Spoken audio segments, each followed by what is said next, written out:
വരൂ.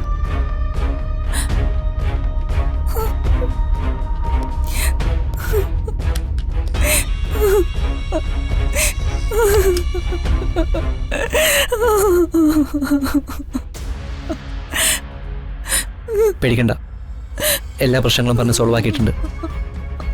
ഇനി ആരും ഇക്കാര്യം പറഞ്ഞ് നിന്നെ പോലീസ് സ്റ്റേഷനിൽ വിളിപ്പിക്കില്ല. ഞാൻ തെറ്റൊന്നും ചെയ്തിട്ടില്ല. രമ മാഡത്തിന് വിഷം കൊടുത്തത് ഞാനല്ല. എനിക്കറിയാലോ, അതുകൊണ്ടല്ലേ ഞാൻ നിന്നെ രക്ഷിക്കാൻ വന്നത്. പിന്നെ ഇവിടെ ആരും നിന്നെ ഉപദ്രവിച്ചൊന്നുമില്ലല്ലോ.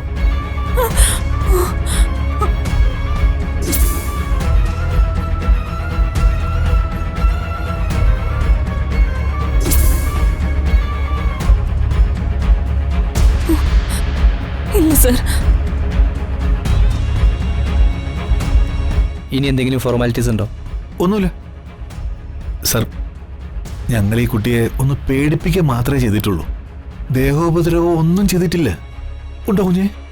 കണ്ടോ കണ്ടോ? ഇല്ല, ഒന്നുമില്ല സർ. ദേവിയത് പ്രശ്നമൊന്നും ഉണ്ടാക്കരുത്. ചിന്നുവ,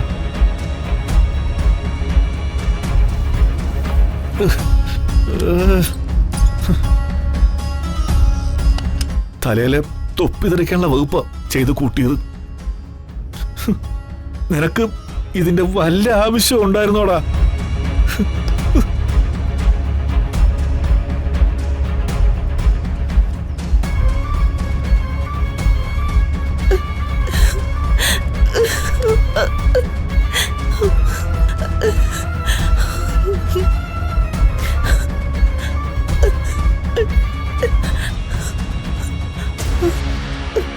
സീതേ,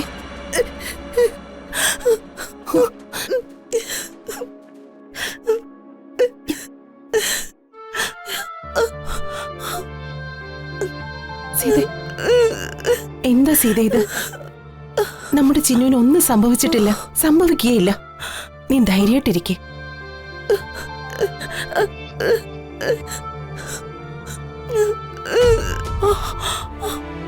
അതെനിക്കറിയാം സീതേ. എനിക്ക് മാത്രമല്ല, ഈ വീട്ടിലുള്ള എല്ലാവർക്കും അറിയാം.